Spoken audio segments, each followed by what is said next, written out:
मैं धर्म भूमि कर्म भूमि कृष्णा की जन्म भूमि विश्व में पहचान रखता हूँ। मैं मथुरा हूँ, मैं मथुरा हूँ, मैं मथुरा हूँ।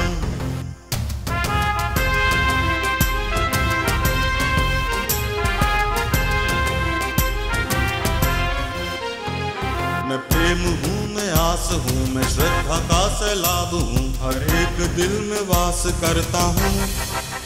मैं मथुरा हूँ, मैं मथुरा हूँ, मैं मथुरा हूँ।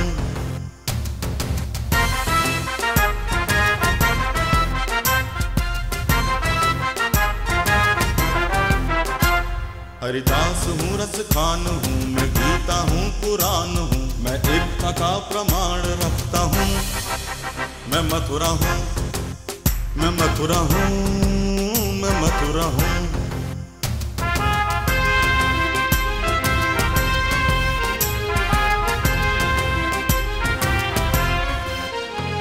मैं न्याय हूँ, विश्वास हूँ, मैं दुखियों की आवाज हूँ, मैं कंसों का संहार करता हूँ। मैं मथुरा हूँ, मैं मथुरा हूँ, मैं मथुरा हूँ, मैं मथुरा हूँ। नमस्कार, नियो न्यूज में आप सभी का स्वागत है। आप देख रहे हैं मैं मथुरा हूँ। मैं हूँ आपके साथ अनूप शर्मा। श्रीधाम वृंदावन की भूमि से एक बार फिर से हमारा वार्ताओं का क्रम जारी है। मथुरा में हमने वार्ताएं शुरू की और उन वार्ताओं को हमने एक स्वरूप दिया। स्थानीय मुद्दे चुने, लोगों से जुड़ी हुई समस्याओं को लेकर के आगे बढ़े, उन समस्याओं का, उन मुद्दों का किससे संबंध हो सकता है उन्हें आमंत्रित किया और ऐसे करके एक रूप बनाया, एक कोशिश की कि चलो कहीं तो आवाज पहुंचे। और उसी कार्यक्रम की जो एक सीरीज जो मैं मथुरा हूँ मथुरा आधारित थी, उसी का ये परिणाम हुआ कि जब वो प्रसारित होना शुरू हुआ तो वृंदावन वासियों की आवाज हम तक पहुंची कि ये वृंदावन में क्यों नहीं। तो उन सभी वृंदावन वासियों की जो एक लगाव है, स्नेह है, इसकी कद्र करते हुए अब ये कार्यक्रम वृंदावन पहुंचा है। तो मैं मथुरा हूँ इस समय श्रीधाम वृंदावन की पावन भूमि से। और इस समय आप मंच पे देख सकते हैं कि हमारे साथ हैं जो यमुना माँ की आरती की एक बिल्कुल ही अद्भुत प्रक्रिया, प्रथा, परंपरा, एक रस्म शुरू कर देने का जिनको श्रेय हासिल है, वो गंगा जी वाले बाबा और उनके साथ साथ इस ब्रज की लोक संस्कृति का एक बहुत बड़ा हस्ताक्षर। ये अलग बात है कि अब उम्र उन पर हावी है और स्वास्थ्य कहीं ना कहीं थोड़ा सा गिरावट की तरफ है, लेकिन उस सब के बावजूद उन्होंने हमें आशीर्वाद दिया, हमारे मंच को सुशोभित किया। रमेश चंद्र बीकेडी जो हमारी स्वांग परंपरा है उसके बहुत बड़े हस्ताक्षर, बहुत बड़े गायक। तो हमारा ये जो अतिथि हैं इन्हें हमने आमंत्रित कर लिया है और इनसे बातचीत कर रहे हैं हमारे साथी मोहित चतुर्वेदी जी। मोहित। धन्यवाद अनूप जी।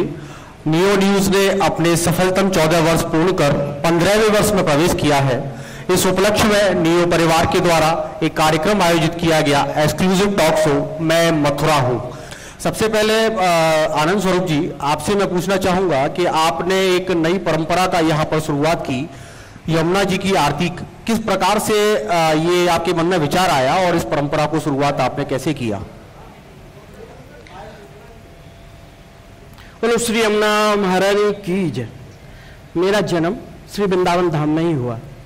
मेरे पूर्वज, यहाँ राधा रानी मानसरोवर नाम से पहचाना जाता है, एक स्थान है, उसी के बगल में दरवे नाम का एक गांव है, वहां से आए और वृंदावन में बस गए। रंगनाथ भगवान व्याकी वारी जी की कृपा से मेरा जन्म 60 सन से पहले हुआ। मेरा पढ़ाई वृंदावन में ही हुई। सरस्वती शिशु मंदिर चीर घाट पे पहले हुआ करता था, विद्या भारती की संस्था से जुड़ा था, वहां मेरी विद्या अध्ययन हुआ। पढ़ने में मैं बिल्कुल थम्सअप था, पढ़ाई में मेरा मन लगता नहीं था। माता पिता प्राय कहते थे ये लड़का तो भीख ही मांगेगा, तो मेरे अनायास मुंह से निकल जाता था कि शाम से मांगूंगा। मैं अपना परिचय दे रहा हूं, समय भी ले रहा हूं, पर मेरा समय इस समय श्री यमुना महारानी में जाने का है। फिर भी मैं उनसे प्रार्थना करते हुए अपनी व्यथा बता रहा हूं आपको। मेरा यहाँ जन्म हुआ, बड़ा हुआ, विद्या अध्ययन हुआ, कक्षा 5 पास हुई। 6 में प्रेमा विद्यालय, इंटर कॉलेज, महाविद्यालय है और इंटर कॉलेज है, ये भी एक प्रतिभा है। वहां मेरी फिर पढ़ाई शुरू हुई 6 से लेके 10 तक और मैं फेल होता गया। अध्यापकों की कृपा से मैं 9 तक 10 तक आ गया, पता नहीं यमुना महारानी की कृपा रही। तब से ही बचपन से ही मेरा जुड़ाव श्री यमुना महारानी से रहा। यमुना महारानी की कृपा से जब मैं शिशु मंदिर में पढ़ता था, जो चीर घाट पर था, वहां पर एक गुड़हल का पेड़ था और एक वृक्ष था आंवले का, बहुत बड़ा वृक्ष था, ठीक चीर घाट के सामने। उस वृक्ष पर मेरी लीलाएं प्राय होती थी। पढ़ने में मन नहीं लगता था तो मैं उस विद्यालय, उस पेड़ के नीचे जाके बैठता और यमुना मैया से यह प्रार्थना करता था कि मुझे इस पढ़ाई से छुटकारा दिला दो, मैं यहां बैठ के भजन करना चाहता हूं, तुमसे बात करना चाहता हूं। मैया की कृपा हुई। ये कृपा मुझ पर 10 में फेल हो जाने के बाद फिर शुरू हुई। माता पिताओं का मेरे ऊपर वह स्नेह रहा और वाद्य करते रहे व्यापार के लिए और विवाह के लिए। मैं घर त्याग कर गंगा मैया की ओर चला गया, हिमालय। वहां कुछ दिन मैंने चमोली में स्थान भजन किया, ऋषिकेश में थोड़ा दिन भजन किया, लक्ष्मण झूला के पास। वहां मैया की आदेश हुआ कि जो तुम मुझसे मांगने आए हो, यह बात प्राय सार्वजनिक कहने की नहीं है, फिर भी आप सब लोग विद्वान हैं इसलिए मैं आपके सामने कह रहा हूं कि मैया की आज्ञा है कि जो तुम हमसे मांग रहे हो वो हम देने में सक्षम नहीं है। तो मां से एक ही प्रार्थना थी कि मैं कहां जाऊं। वहां माता पिता भजन नहीं करने देते, यहां आप कह रहे हो हम दे नहीं सकते, तो हम कहां जाएं? तो बोले यमुना महारानी के दरबार में जाओ। मैं फिर यहां आ गया और केसी घाट पे जो हनुमान जी का मंदिर है वो मेरा स्थान रहा। वहां बैठता, हनुमान जी का भोग लगाता और बेसन का लड्डू कुछ बुर्जी पे बैठ के पाना, ये मेरा स्वभाव है। जब यमुना जी की लगातार आप सेवा में लगे रहे, शुरू से आपने बताया कि आपका बैकग्राउंड वृंदावन ही रहा, तो गंगा जी वाले बाबा के नाम से कैसे विख्यात हो गए? तो जब मैं हरिद्वार चला गया, ऋषिकेश गया, वहां रहा, तो वहां से जब मैं वापस यहाँ आया तो गंगा मैया की मुझ पर कृपा थी। तो लोगों ने अनायास इतने दिन के मैं बाहर रहा तो आया तो उन्होंने पूछा तू क्या कमा के लाया? मैंने कहा गंगा मैया की मुझे कृपा है और मैं यहाँ आया हूँ। तो उन्होंने कहा तो फिर हम तक कृपा कैसे होगी? तो मैंने गंगा मैया की कृपा होगी। तो किसी ने कहा कि मेरा फलाना काम नहीं हो रहा है, तो चलो गंगा मैया से प्रार्थना करते तो उसका काम हो गया। फिर किसी ने मुझसे कहा फिर मेरा काम फलाना काम है, तो मैंने हाँ ठीक है तो मेरे साथ चलो। ऐसा प्राय बहुत लोग यहाँ भी हो सकते हैं जिनका मुझ पर बड़ी कृपा रही और उनके कृपा से मैं श्री यमुना महारानी या गंगा मैया की कृपा लेता रहा। ऐसे में वहां ले जाता रहा लोगों को और उनकी कृपा, मैया की कृपा उन पर कराता रहा। महारानी की कृपा से जब मैं वहां जाना बंद हो गया फिर भी मैं वहां जाता रहा, तो गंगा मैया की कृपा ऐसी हुई कि तुम यही स्थान चुनो जहां तुम रोज नित्य बैठे रहते हो, तो यहाँ की समस्या दूर करना तुम्हारी जिम्मेदारी है। बहुत एक सवाल, एक जैसे आपका यमुना महारानी और गंगा महारानी के प्रति आस्था थी, तो वहां से जो आप कहते हैं कि एक संदेश या एक आभास आपको हुआ, यहाँ आ गए, तो ये यमुना जी की आरती का, हालांकि हम लोग इसमें थोड़ा सा संशोधन करें, पहले हम आप कहते थे आपने एक परंपरा शुरू करी। यमुना आरती तो बहुत पुरानी, मतलब जो भक्त अकेला भी खड़े होके करे तो वो परंपरा का वाहक है, लेकिन आपने कहा कि एक निर्धारित समय पर आइए सब लोग सामूहिक होइए और एक उद्घोष के साथ आरती करें, तो इसके पीछे क्या सोच थी? मतलब वो यमुना शुद्धिकरण की सोच थी या अपनी जो सनातन परंपरा है उसको और व्यापक किया जाए, किस तरह से चले थे आप? मैं व्यतीत ये था कि जब मैं छोटा था, शिशु मंदिर में पढ़ता था या विद्यालय में आने के बाद भी जब पढ़ा, तो मैं स्नान करने का मुझे बहुत शौक था। यमुना महारानी में प्रणाम करना और स्नान करना, फिर भजन करना। उस समय ऐसी स्थिति थी कि केसी घाट की बुर्जी से जब मैं कूद के यमुना में जाता था और 5 का पैसा पड़ा हुआ होता था तो मैं उसको निकाल के बाहर लाता था। ऐसा प्राय हमें होड़ भी लगती थी कि ले आएगा 5 का पैसा तो 1 रुपया मिलेगा तुझको या अट्ठन्नी मिलेगी। आज की स्थिति ऐसी थी, वहां घाटों पे 1-1 फुट मल जमा हो गया और वह भी वहां बैठा रहता। तो मैंने सोचा कि ये अब वृंदावन का उत्थान कैसे होगा, हमारी पहचान जो खत्म होती जा रही है, हम दोबारा कैसे लोगों के सामने आएंगे? तो श्री वृंदावन या ब्रज की पहचान भगवान कृष्ण के जन्म से हुई, मगर इनके साक्षी श्री यमुना महारानी, ब्रिजरज और गिरिराज जी महाराज और यहाँ के वृक्ष, ये साक्षी रहे। सबसे पुराना काल श्री यमुना महारानी रही। यमुना महारानी, क्योंकि यमुना महारानी हमारी माँ है, भगवान कृष्ण की पटरानी है और इनका अस्तित्व खत्म होने पे जा रहा था। अब पहले मैं देखता था कि हर घर से यमुना पूजन होता था, अब प्राय यमुना पूजन नष्ट हो गया, कालदों में सीमित रह गया, यमुना पूजन होगा पर होता नहीं है। यमुना पूजन जब मैं वहां बैठता था तो रोज देखता था कि शौच जाने वाले लोटा लेके वहां घूमते थे। मैंने कहा इनको कैसे रोका जाए। मैं कभी उनसे विनती करता था तो कहते तेरे बाप की यमुना है, तेरे बाप का घाट है? तो क्योंकि कोई मेरा चाचा, कोई ताऊ, ऐसे ही लोग हुआ करते थे, तो ऐसे डांट देते थे। मैंने कहा इनको एक ही चीज करानी चाहिए कि यमुना का हमारे जीवन में क्या अस्तित्व है। तो मैंने वहां एक पूजन प्रारंभ कर दिया, दीपक सेवा, इस सोच के साथ कि अब इस तरीके की अब लोगों को मैं यहाँ बुलाऊंगा और उनको इनकी महत्वता दिखाऊंगा कि इनको क्या जरूरत है, इनको हमारे सम्मान की जरूरत है, हम इनका सम्मान करें और ये हमारी माँ है। ठीक है। दीपक सेवा जब मैंने प्रारंभ कराई तो वहां कुछ कम लोग आए। मैंने कहा 2-4 लोग आए, परदेसी आए, नहीं आए, उससे तो भव्य आनंद नहीं आ रहा है। फिर और सेवा आगे बढ़ाई। दीपक सेवा के बाद आरती प्रारंभ की, एक छोटी सी आरती लाया। उस समय मेरी ऐसी स्थिति भी नहीं थी। फिर यमुना भक्तों और गोपाल जी के भक्तों ने मेरा उत्साह बढ़ाया। आज भी मैं पैदल नहीं आया, आपकी कृपा से कोई मुझे ले आया तो मैं यहाँ आ गया, नहीं तो पैदल आता तो पसीने में नहाता हुआ आता। फिर ये सेवा जब आगे बढ़ाई तो कुछ लोगों का रुझान बढ़ा।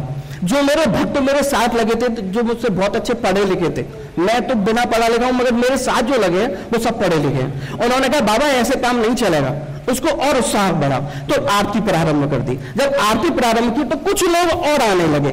उसमें भी जब आनंद नहीं आया, लोगों का रुझान नहीं बढ़ा, तो फिर हमने वहां संगीत की व्यवस्था की। और पूजा की जो पद्धति है, हमने जब 1 मिनट किसी को रोके तो वहां की परेशानी समझ में नहीं आती। वहां पर पब्लिक को रोकना था। ये यहाँ पर 1 घंटा रोके जाए तो 1 घंटा में हमें क्या दिखाना है? 1 घंटा में हमें ये दिखाना था कि बाहर से गाड़ी आती थी, इतना बड़ा बोरा भर के लाती थी और यमुना में डाल देती थी। हम कभी उससे कहते तो क्या करें, हमने तो पंडित जी ने कही, पंडित जी ने ये कही इस बोरी को यमुना जी में डाल देना।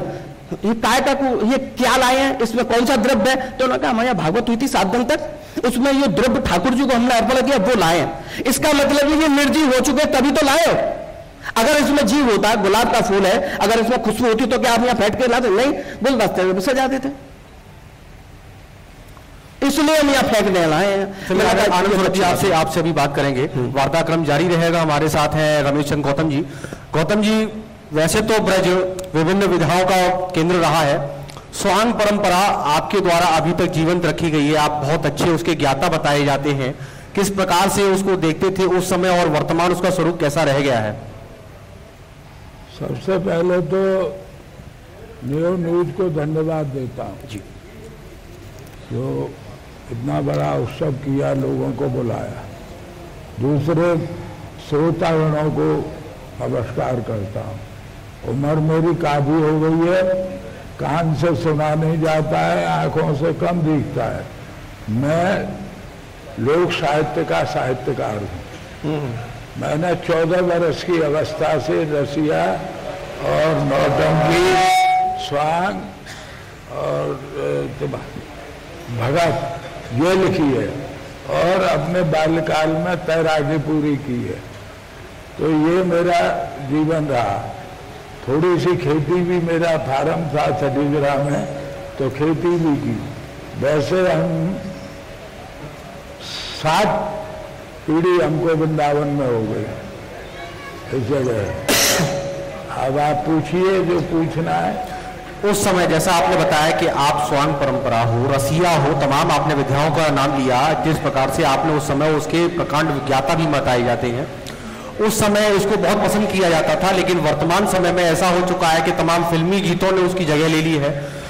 आज रसिया कहीं ना कहीं अपना अस्तित्व खोते से जा रहे हैं, स्वांग परंपरा कहीं गायब सी हो गई है। ऐसे में आपको क्या लगता है कि किस प्रकार से इसको जीवंत रखा जाना चाहिए? आप ठीक कह रहे हैं, गायब तो हुई है, और पहले में अब में बहुत फर्क है।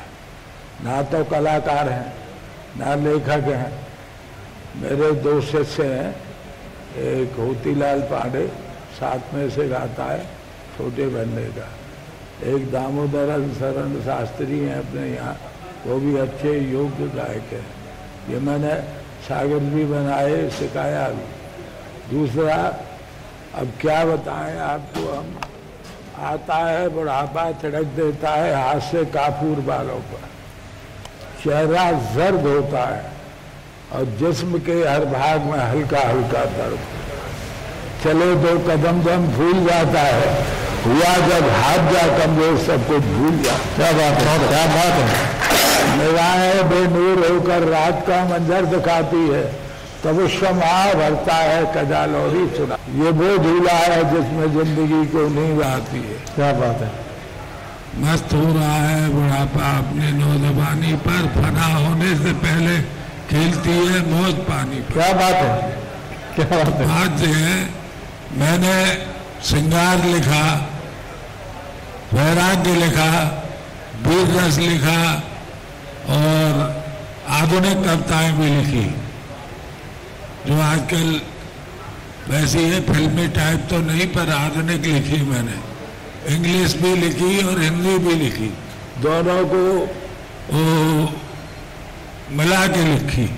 कोई बुरा नहीं माने तो सुना दो। तो अरे हम तो चाहते हैं कि आपको सुनाइए। आई लव यू का वही है तगाजा जी, दिल भर तो मेरे पहलू में आ जा। क्या बात है। You are handsome I am beauty जी, you are handsome I am beauty, मैं हूँ नगीना और तू है अंगूठी। बहुत बड़े। मुझसे गए तुम रूठ रूठ, मैं तुमसे जाऊंगी, चली फादर के जाऊंगी, नया कॉन्ट्रैक्ट बनाऊं। क्या बढ़िया लिखा है। और राजनीति में लिखा बहुत। जी, सुना दीजिए दो लाइन। आपसे बातचीत पर भी आप दो पंक्तियां उस पर, आपसे बातचीत की बजाय आपसे कुछ सुन लेंगे यही बहुत है। कुछ और दो लाइन सुना दीजिए राजनीति पे। राजनीति पे सुना दीजिए। मित्रों एक बार कहो आ गया समाजवाद, मित्रों एक बार कहो फिर से समाजवाद। इस वक्त देश में गरीबी है, न भूखा है न नंगा है, बैठ हुई दूध घी की घर घर में गंगा है। रहने को मकान है, रहने को मकान है, सब मुहैया है।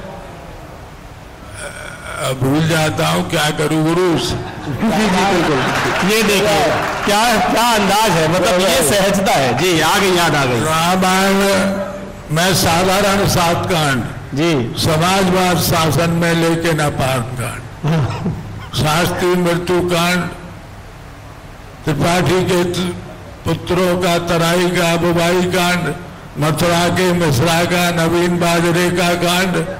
हजारों कांड हुए प्रकाश में आने को, मिलता नहीं पानी कहीं डूब मर जाने। क्या बात है, क्या बात है, क्या गरीबों की हासिल मुराद और तालियां बजाओ मित्र आ गया है समाजवाद आ गया समाजवाद।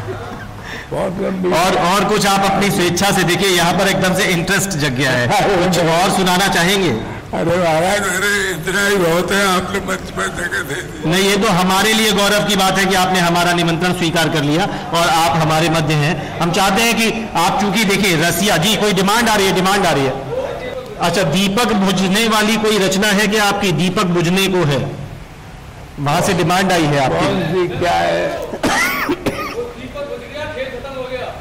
दीपक बुझ गया खेल खत्म हो गया। जब खेल खत्म ही आएगा तो फिर कैसे? ये रमेश जी की अपनी एक कला है, अंदाज है उनका। ये सुना दीजिए, ये वाली सुना दीजिए। भूल गए। अच्छा, लोग भूल गए। अब देखिए, ये एक कलाकार है, अपनी कोई एक ऐसी अमर रचना जिसका जिक्र वहां बैठी हुई ऑडियंस हमारे साथी कर रहे हैं, और वो आराम से एकदम सहज भाव से कहते हैं कि मैं भूल गया हूं। खुद की लिखी रचना को भूल जाने वाले ये विशिष्ट कलाकार इस सब के बावजूद हमारे बीच में है, और हम विश्वास कैसे दिलाएं कि कितनी खुशी की बात है। भारद्वाज जी कौन थे? भारद्वाज जी, जिन्होंने आपको आमंत्रित किया था। भारद्वाज जी खड़े हो जाइए, हमारे साथी हैं, देखिए वहां से प्रणाम कर रहे हैं आपको। वो अच्छा, आप आइए, आपके लिए कुछ लेके आए हैं बीकेडी जी। ये देखिए, ये चर्चा बिल्कुल अलग रूप ले गई है। अब यहाँ पे लग नहीं रहा कि कोई सवाल जवाब की आवश्यकता है। गोविंद हमारे साथी जो कोऑर्डिनेटर थे आज के दिन के, उन्होंने रमेश चंद्र गौतम बीकेडी जी को आमंत्रित किया, तो अब उनके दिमाग में कौन रहा था कि भारद्वाज कौन है, और अब अपनी एक पुस्तक भेंट कर रहे हैं। ये किताब आपको दो भेंट करता जी। लोग 24 किताब लिखी है मैंने जी। ये कितनी अद्भुत बात है कि हमारा निमंत्रण इन्होंने स्वीकार किया, जी। और इन्होंने ये बात भी कही थी कि मैं आऊँगा, जरूर आऊँगा। संभावना कम है, लेकिन हमने आग्रह किया इनसे, और हमारे इस मंच के लिए ये शोभा की बात है कि हमारे बीच में ब्रज के एक अद्भुत, जो कि आज स्वांग नौटंकी जो हमारी ब्रज की विधा है, उनके जनक कह सकते हैं। इन्होंने तमाम इंग्लिश हिंदी में रचनाएं लिखी हैं, और आज हमारे बीच मंच पर हैं। तो ये तुम्हारे लिए कैसे एक्सपीरियंस है जब तुम्हारे लिए वो, और ये मेरे लिए तो बहुत अच्छा एक्सपीरियंस है। मुझे इसकी ये बिल्कुल मुझे होप नहीं था बिल्कुल कि कुछ न कुछ मेरे लिए ये गिफ्ट करेंगे, और मैं इसे अपने लिए बहुत ही गौरवान्वित समझता हूँ। 1 घंटा बैठता अगर मेरे मुकाबले पे यहाँ कोई होता। ये देखिए, इस जज्बे के लिए ताली बजाइए कि अगर मेरे मुकाबले में कोई होता तो 1 घंटे अभी मैं लगाता। अब कुछ और भी है मन में जो सुना दिया जाए, ये सब आतुर है। अब एक कुछ सुना दीजिए। अब देखिए, ए नाय गुरु, जब ऐसे ही लगता है तो लगता है कि देखिए ये पूरा साक्षात ब्रजवासी बैठा है। कुछ सुना दीजिए, बार बार डिमांड आ रही, जो आपको सबसे अच्छा लगता हो। है नहीं, मसाला तो बहुत है जी, याददाश्त नहीं है। याददाश्त नहीं है। और वैसे भी लीवर का मरीज हुए इलाज कर रहा है। हमारी बहुत शुभकामनाएं आपके साथ हैं। मैं प्रभु से हमारी प्रार्थना है कि आपको खूब उत्तम स्वास्थ्य दे। बस कुछ कहना चाहते हैं कि ये जो चीज आपने अभी तक जिस परंपरा को निभाया वो जिंदा रहे तो कैसे रहे, क्या करना चाहिए? उस जिंदा के लिए ये है कि कलाकार खोज के लाने पड़ेंगे और सीखना पड़ेगा लोगों को। पर ऐसे सीखते नहीं है, आते हैं मोर चितकर, जीते न कोई चितेरा। क्या बात है। और ये कोई पेटेंट नहीं करता है, ये तो स्वयं कलम अपने आप आती है, पर फिर भी सिखाई जाती है। मेरे उस्तादों ने मुझे सिखाई, मेरे उस्ताद को उनके उस्तादों ने सिखाई। तो आपके उस्ताद कौन थे? आपके पिताजी? हरिचरण ब्रजेश जी। हमारे पिता नहीं उस्ताद होते हैं जी। कोई भी हो जाता है, किसी भी वर्ण का होता है जी। कोई जातिवाद नहीं है, एक संस्था होती है जी, इसको अखाड़ा बोलते हैं जी। तो आप ये कहीं ऐसा भी मानते हैं कि चूंकि अब जनता जो है, पब्लिक इस सब को सुनना पसंद कम करती है, इसलिए लोग बहुत करती है, बहुत करती है, बहुत करती है। देखिए, ये उम्मीदें और ये आशाएं हैं, बहुत करती है। वाले नहीं है। अभी मैं आजमगढ़ गया था, जी, जी। वहाँ के देशज प्रोग्राम में मुझे करीब लाखों रुपए दिया खर्चे का। कहाँ रखा है आपने वो फिर देखिए क्या हंसी आती है।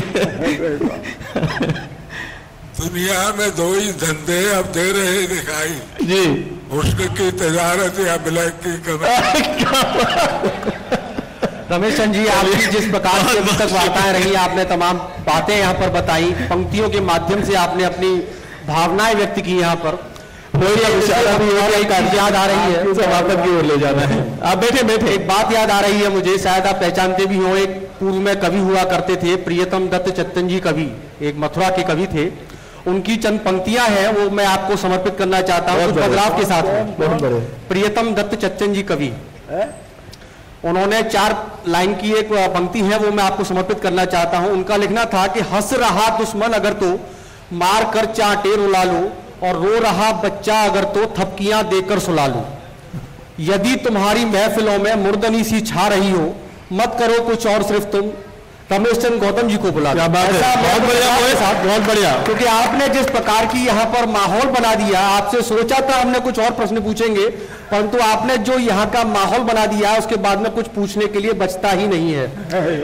बहुत बहुत धन्यवाद मोहित, बहुत बहुत धन्यवाद रमेश चंद गौतम जी, बीकेडी जी, जिनको बीकेडी। एक बात जल्दी से बता जाइए, ये बीकेडी क्यों कहते हैं आपको?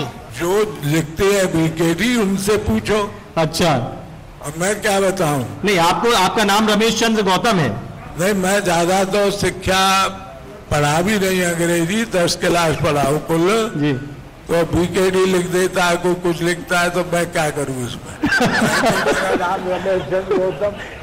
चलिए, बहुत बहुत धन्यवाद, बहुत बहुत शुक्रिया रमेश चंद्र जी, बहुत बहुत शुक्रिया। शुद्ध नाम जी बीकेडी का तो बदमाशों का दल है।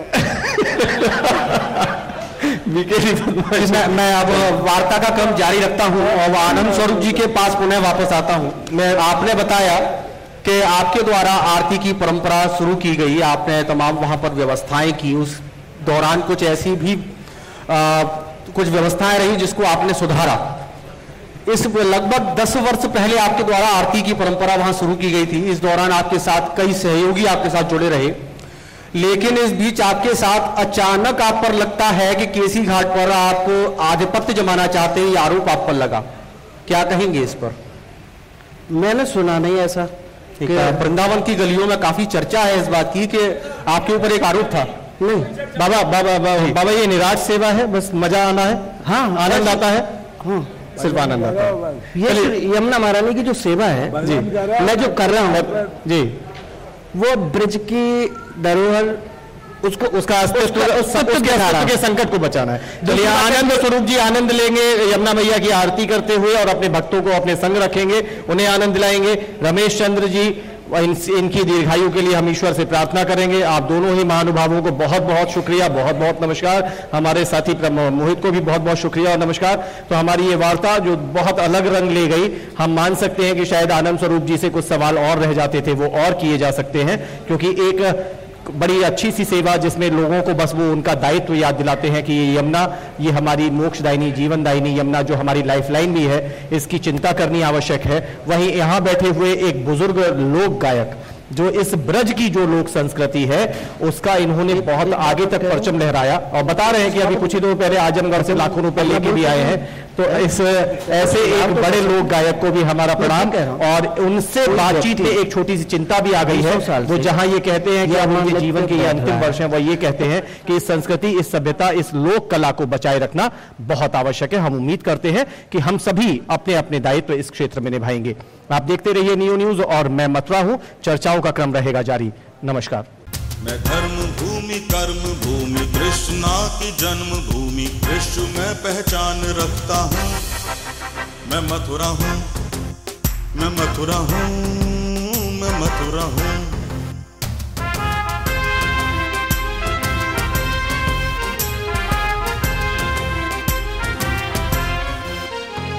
मैं प्रेम हूँ, मैं आस हूँ, मैं श्रद्धा का सैलाब हूँ, हर एक दिल में वास करता हूँ।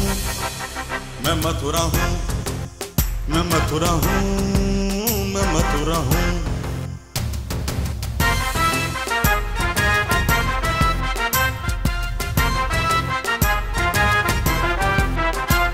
हरिदास हूँ, रस खान हूँ, मैं गीता हूँ, पुराण हूँ, मैं एकता का प्रमाण रखता हूँ। मैं मथुरा हूँ, मैं मथुरा हूँ, मैं मथुरा हूँ।